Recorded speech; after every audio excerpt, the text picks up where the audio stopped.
A continuación le presentamos un resumen de la edición impresa de El Financiero, específicamente de la edición del 25 de abril de 2026.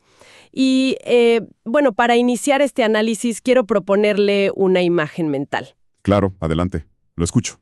Existe una sensación muy particular cuando un país entero lleva décadas jugando, digamos, el mismo juego de mesa. Donde todos ya tienen las reglas interiorizadas. Exacto. Todos conocen el tablero, se sabe exactamente cómo se mueven las fichas y las estrategias de los jugadores ya son completamente predecibles. Es un entorno seguro. Pero de repente amanece un nuevo día. El país se sienta a la mesa y descubre que alguien cambió absolutamente todas las reglas. Y el tablero es distinto. Totalmente distinto. Y ahora, pues, la única opción es aprender la nueva dinámica de inmediato o quedarse completamente fuera de la partida. Sabe que es una forma muy precisa de visualizarlo. Porque los datos que tenemos sobre la mesa hoy no reflejan simples ajustes administrativos. No son reformas cosméticas. Para nada. Muestran una transformación masiva, estructural y simultánea. O sea, estamos viendo a un país que está reescribiendo su funcionamiento desde los cimientos. Y a una velocidad verdaderamente vertiginosa. Así es. Y nuestra misión en esta exploración es, precisamente, desempacar esas nuevas reglas. Vamos a diseccionar este terremoto en 3 frentes fundamentales. Que abarcan casi toda la vida nacional. Sí. Primero, un cambio histórico y sin precedentes en la concentración del poder político. Segundo, una multimillonaria apuesta del Estado por el idioma inglés. Ante, una brutal reestructuración del mercado laboral. Ese es un tema crítico hoy en día. Totalmente.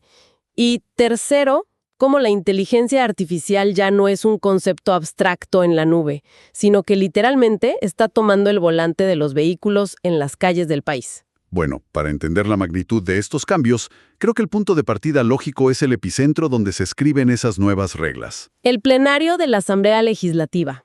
Exactamente.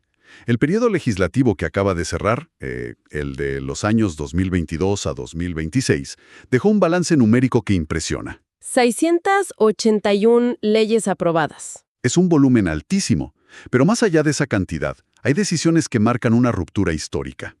Especialmente la reforma al artículo 32 de la Constitución Política. ¿Que trata sobre la extradición? Correcto. Y lo fascinante de esa reforma es el peso histórico y psicológico que tiene para el Estado. Fíjese que, durante décadas, la prohibición absoluta de extraditar a ciudadanos nacionales operó como un escudo constitucional intocable. Era, digamos, parte de la identidad soberana del país. Exacto. Sin embargo, la evolución y la brutalidad del crimen organizado transnacional forzaron la ruptura de ese paradigma. El Estado tuvo que admitir que esa garantía, lamentablemente, se había convertido en un refugio para la impunidad. Y esta reforma abrió la puerta, por primera vez en la historia, a la extradición de costarricenses requeridos por delitos de narcotráfico internacional o terrorismo. Y lo impactante fue ver la inmediatez de la aplicación. No fue un cambio simbólico que quedó en el papel, ¿no? Para nada.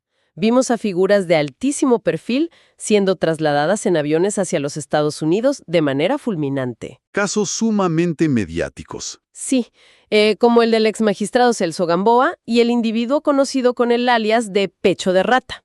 Y a esta reforma constitucional se suma otra herramienta penal muy agresiva, la Ley contra los Préstamos Informales. Los conocidos como préstamos gota a gota. Así es. Una ley que ahora establece penas de prisión muy severas, que van de los 4 a los 15 años. Si analizamos la mecánica de ambas legislaciones, comparten un hilo conductor muy claro. Son respuestas reactivas. Exacto. Es el Estado intentando actualizar desesperadamente sus herramientas coercitivas frente a realidades delictivas que ya lo habían rebasado. Como la extorsión sistemática y el narcotráfico. Sí, pero aquí es donde el análisis se vuelve realmente interesante. Lo verdaderamente transformador no es este periodo de reacción que termina, sino el rediseño absoluto del poder en el periodo que comienza. El de los años 2026 a 2030. Ahí es donde el tablero de juego se voltea por completo, como usted decía al principio. Los resultados muestran que el Partido Pueblo Soberano asume con 31 curules. 31 curules de las 57 disponibles en el Congreso. Y para dimensionar eso, hay que entender la historia legislativa reciente. Costa Rica ha estado dominada por un multipartidismo profundamente fragmentado. Históricamente, el Poder Ejecutivo y las fracciones mayores estaban obligadas a sentarse a negociar. Tenían que ceder y negociar cada coma y cada artículo con múltiples partidos de oposición. Era, un sistema diseñado para la fricción. Pero ahora el país entra en un escenario de partido hegemónico. El Partido Pueblo Soberano tiene lo que en ciencia política se denomina una mayoría funcional. Un concepto clave para entender lo que viene. Un momento, detengámonos ahí para explorar la mecánica de eso. Porque la matemática es clara. Son 57 escaños en total y ellos tienen 31. Sí, una mayoría absoluta. Pero en la práctica del día a día legislativo, ¿cómo se traduce exactamente esa mayoría funcional en un control real? Bueno, se traduce en el control absoluto del flujo de trabajo. Para dominar el directorio de la Asamblea Legislativa se necesitan 29 votos. Que es el órgano que dicta los ritmos y las prioridades, ¿verdad? Exacto. Al tener 31, esta bancada no necesita negociar un solo puesto del directorio con la oposición. O sea, tienen el control total de la agenda. Y la cascada de poder sigue. Quien controla el directorio controla la conformación de las comisiones permanentes y especiales. Y esas comisiones son el verdadero cuarto de máquinas del Congreso. Ahí es donde los proyectos de ley se pulen, se dictaminan afirmativamente o simplemente se envían al archivo. Comprendo la teoría de la eficiencia. Y los reportes señalan que esta aplanadora legislativa representa una oportunidad gigantesca para destrabar proyectos vitales. Proyectos que llevan años empantanados. Sí, cosas urgentes como el proyecto de las jornadas laborales excepcionales, las famosas jornadas 4x3. O la ley de armonización del sistema eléctrico nacional. Pero le planteo el escenario contrario. Si no necesitan a nadie para dictaminar o archivar, ¿no se desmantela el sistema de pesos y contrapesos? Ese es el punto crítico. La oposición no queda reducida a un grupo de espectadores glorificados dentro del plenario. Ese es el mayor riesgo estructural del nuevo periodo. El sistema democrático está fundamentado en el contrapeso. Claro. Cuando los números no obligan a la bancada mayoritaria a sentarse a negociar, los mecanismos tradicionales de escrutinio sufren una atrofia inevitable. El debate profundo se pierde. Exacto. La responsabilidad de mantener la cordura legislativa recaerá casi exclusivamente en la prudencia interna del partido hegemónico. No en las reglas del sistema. No. Y es un escenario inédito. La oposición tendrá que reinventar por completo sus mecanismos de presión. Porque matemáticamente sus votos dejaron de ser una moneda de cambio. Así es, dejaron de ser indispensables. Y fíjese que esa misma aplanadora política que ahora opera sin contrapesos en el Congreso es el mismo Estado que está tomando decisiones financieras gigantescas en otras áreas. Decisiones sin mucha fricción. Especialmente frente a una crisis laboral absoluta. Porque, así como el poder político se concentró, las exigencias de supervivencia en el mercado del empleo se han reescrito. De manera muy implacable, diría yo. Los reportes económicos documentan un fenómeno fascinante y a la vez despiadado. El famoso vaciamiento del medio. Exactamente. La tecnología y la inteligencia artificial han fracturado la seguridad laboral, Polarizando el mercado hacia dos extremos muy marcados y devorando todo lo que queda en el centro. Para visualizar ese vaciamiento, los datos muestran que hoy solo dos grandes grupos tienen cierta inmunidad frente a la automatización. En un extremo, los oficios que requieren acciones manuales complejas, destreza física y adaptabilidad. Hablamos de jardineros, electricistas, técnicos que instalan fibra óptica en las casas. Y en el otro extremo, los creadores de esta misma tecnología. Los desarrolladores de software y los especialistas en inteligencia artificial. La lógica detrás de esto es pura eficiencia algorítmica. Sí, un electricista sobrevive porque ninguna inteligencia artificial puede meterse físicamente en un techo antiguo. O identificar un cable dañado entre escombros y repararlo con sus manos. Exacto. La variabilidad del mundo físico es su escudo protector. Pero si tomamos a un profesional de nivel intermedio, digamos un analista financiero junior o un asistente administrativo. Alguien que pasa su día procesando facturas, cruzando bases de datos y redactando correos predecibles. Esas son tareas puramente cognitivas, lógicas y repetitivas. Y ese es el alimento principal de la automatización. Por eso vemos en los reportes que incluso los directores ejecutivos de grandes corporaciones en el país ya están reemplazando a sus asistentes humanos por agentes virtuales. Es una reestructuración brutal de la economía. Pero dentro de toda esta incertidumbre, hay una métrica transversal que define quién sobrevive y quién no en el ecosistema corporativo. El dominio del idioma inglés. Los números no mienten. Ser bilingüe dejó de ser un simple adorno en el currículum. Se convirtió en un multiplicador directo de ingresos. Hablar inglés hoy representa un aumento salarial de entre un 20 y un 38%. Es una diferencia masiva a fin de mes. Y si hablamos de puestos técnicos especializados, el brinco salarial supera el 34% en promedio. Y es precisamente esa presión brutal del mercado combinada con un déficit histórico en el nivel de inglés lo que ha llevado al Estado a intervenir. Con una apuesta verdaderamente multimillonaria, el Instituto Nacional de Aprendizaje lanzó una de las iniciativas educativas más masivas de los últimos tiempos. Y también una de las más debatidas. Sí, estamos hablando de un megacontrato de $72 millones. El Instituto Nacional de Aprendizaje otorgó esta licitación a un consorcio. Conformado por la empresa Open English, bajo el nombre SEI Pura Vida, y la empresa estatal Radiográfica Costarricense. El objetivo es otorgar entre 500,000 y 2 millones de licencias de aprendizaje virtual durante los próximos 4 años. Un alcance gigantesco. Muy ambicioso.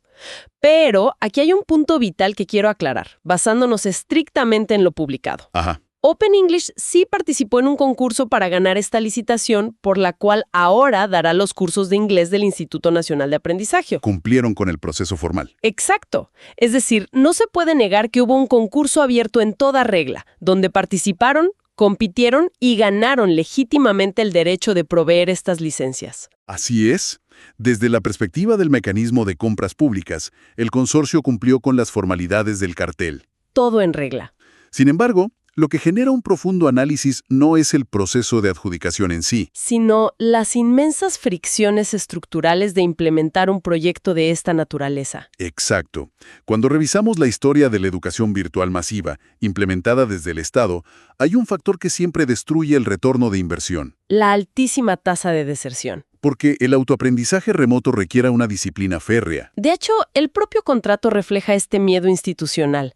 Establece una cláusula de alerta obligatoria si el abandono de los cursos llega al 17%. Y es que la barrera psicológica del aprendizaje remoto es enorme. Es como si el gobierno decidiera combatir una crisis de sedentarismo comprando membresías para un gimnasio virtual de última generación. Y regalándoselas a 500,000 de habitantes. Exactamente. La infraestructura tecnológica es de primer mundo y la inversión financiera ya se hizo. El dinero ya salió. Pero el simple hecho de tener la aplicación descargada en el celular no garantiza en absoluto que la persona se levante a las 5 de la mañana a sudar la camiseta frente a una pantalla. Especialmente si la metodología choca con las rutinas diarias de la clase trabajadora. Esa analogía del gimnasio virtual creo que capta perfectamente el núcleo del problema. La disponibilidad de la herramienta no equivale a la transformación de la habilidad. Totalmente de acuerdo. Pero más allá del reto pedagógico, el pliego de condiciones introduce una variable que ha encendido todas las alarmas. ¿En materia de privacidad, me imagino? Sí. Para garantizar que la persona que toma el curso es realmente quien dice ser, el sistema exige la recolección activa de datos biométricos. O sea, no hablamos de una simple contraseña. No. Los reportes detallan que el software requiere reconocimiento facial, reconocimiento de voz y lectura de huella digital. Durante las sesiones y las evaluaciones. Lo cual representa una extracción masiva de información profundamente sensible de cientos de miles de ciudadanos. Que quedará almacenada en servidores. Y bueno, la complejidad de este debate se profundiza aún más cuando analizamos la composición del consorcio ganador. Claro, la participación de Radiográfica Costarricense. Añade una capa de cuestionamiento estructural que las fuentes documentan muy claramente. Hay algo que definitivamente llama la atención al revisar el historial de compras públicas. Si Costa Rica cuenta con un ecosistema robusto de proveedores tecnológicos privados, ¿por qué existe esa inclinación institucional recurrente de contratar a Radiográfica Costarricense? Estamos viendo cómo esta entidad pública acumuló miles de millones de colones en contratos estatales. Tan solo durante los años 2025 y 2026. Ese es el corazón del cuestionamiento. El Estado frecuentemente utiliza figuras de excepción o procedimientos de urgencia entre instituciones públicas. Para canalizar estos fondos hacia ellos. Aunque es legal, esta práctica constante elude la fricción competitiva del mercado abierto. Crea un ecosistema cerrado, digamos. donde el dinero público circula entre entidades del mismo Estado. Lo que levanta preguntas serias sobre si realmente se está obteniendo la mayor eficiencia e innovación tecnológica por cada colón invertido. Y hablando precisamente de innovación tecnológica y de ecosistemas intrincados, esa misma inteligencia artificial que está forzando estas inversiones millonarias. Que polariza los salarios y reescribe los currículums. Exacto. Bueno, esta inteligencia artificial ya no solo opera como un ente abstracto en la nube. No, ya está tomando decisiones físicas. Decisiones de vida o muerte en las calles del país. Este es sin duda uno de los cambios culturales más silenciosos, pero profundos que documentan los datos recientes. La tecnología de automatización abandonó las oficinas para sentarse, literalmente, en el asiento del conductor. Lo que las cifras de ventas y exhibiciones como la Expo Móvil de 2026 demuestran es una democratización absoluta. De la inteligencia artificial aplicada a la movilidad.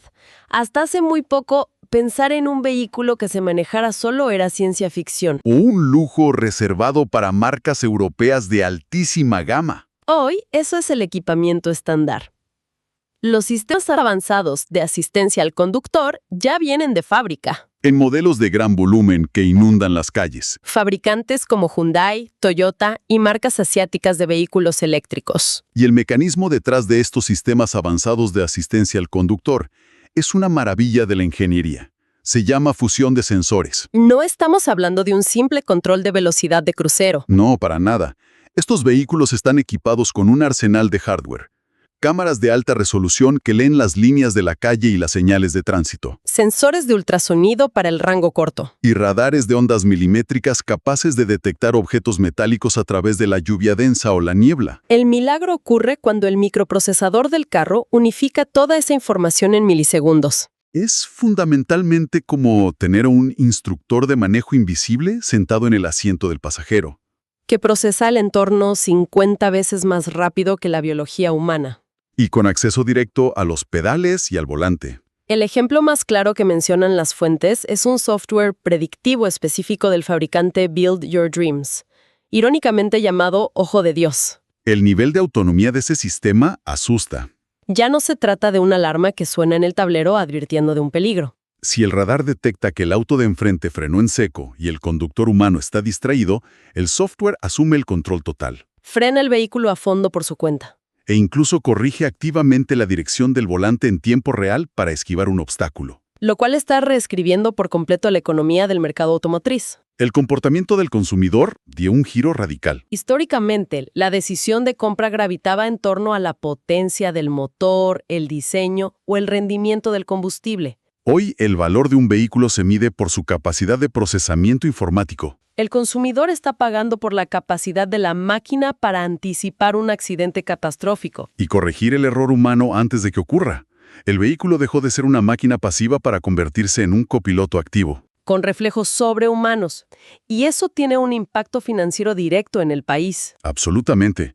Los reportes indican que la ausencia de esta tecnología ya dicta el valor de reventa. Un automóvil del 2023 sin estos sistemas se deprecia a una velocidad alarmante. Porque el mercado lo percibe como un vehículo ciego frente a los modelos nuevos. Pero detengámonos en la fricción humana de esto, porque aquí hay un choque psicológico inmenso. Soltar el control cuesta mucho. Ceder el control físico de una máquina de 2 toneladas moviéndose a 80 kilómetros por hora va en contra de todos nuestros instintos biológicos de supervivencia. Queremos seguridad, claro, pero ceder el control genera pánico. ¿Cómo se cruza esa barrera mental para confiar más en un algoritmo que en las propias manos? Es un proceso de transición psicológica. Requiere exposición repetida. La confianza humana en una máquina no se otorga por un decreto tecnológico. Se construye a través de la fiabilidad. Exacto. Podemos compararlo con la adopción de los pilotos automáticos en la aviación comercial hace décadas. Al principio daba terror. Al principio, la intervención brusca y autónoma del vehículo va a generar sobresaltos, estrés y desconfianza en los conductores. Sin embargo, conforme ocurran situaciones reales, donde el software frene de emergencia y logre evitar una colisión inminente, En medio del caos del tráfico urbano, esa resistencia neurológica irá colapsando.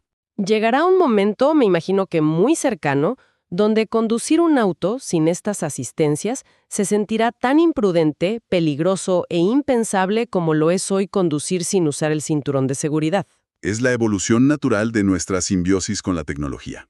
Resulta asombroso ver cómo todos estos elementos, en apariencia desconectados, forman parte de un mismo hilo conductor. Si hacemos un balance de todo lo que hemos explorado, el panorama de estas nuevas reglas del juego queda sumamente claro. Vimos cómo la arquitectura del poder político experimentó una concentración histórica, Otorgando a una mayoría funcional la capacidad matemática de dictar el ritmo legislativo sin necesidad de negociar. Analizamos cómo el Estado responde a la brutal reestructuración del mercado laboral invirtiendo $72 millones en una plataforma de inglés. Enfrentando los demonios de la deserción virtual y el complejo debate sobre la privacidad biométrica. Y finalmente, descubrimos cómo esa misma revolución algorítmica ya no solo reemplaza oficios de oficinas, sino que está sentada en el asiento del conductor. Tomando decisiones de vida o muerte en nuestras carreteras. Son tres pilares de una misma transformación. La política, la educación y la movilidad están reaccionando a un entorno que muta sin pedir permiso. La flexibilidad y la adaptación acelerada dejaron de ser ventajas competitivas. Hoy son los requisitos mínimos de supervivencia. Es una lectura profunda de una realidad ineludible. Y para cerrar este análisis, vale la pena conectar el primer punto que tocamos con el último y dejar una idea flotando en el aire. Interesante. A ver. Si la inteligencia artificial que viaja en el procesador de nuestros automóviles ya es lo suficientemente sofisticada para analizar múltiples variables físicas, anticipar el caos y corregir en milisegundos los errores humanos, ¿y si los algoritmos ya están vaciando el medio del mercado laboral porque son superiores analizando y cruzando datos masivos? Claro. ¿Cuánto tiempo pasará realmente hasta que veamos a una inteligencia artificial auditando, proyectando impactos económicos a largo plazo o incluso redactando activamente las propias leyes que ese Congreso aprueba? Es una perspectiva fascinante y aterradora a la vez. Si hoy amanecimos descubriendo que las reglas del juego habían cambiado, quizá el día de mañana despertemos para darnos cuenta de que la tecnología ha comenzado a sustituir los mecanismos de la política misma. Definitivamente nos deja pensando. Bueno, eso es todo por hoy, pero recuerde que puede ampliar en estos y más temas en el sitio web del Financiero y en nuestra app.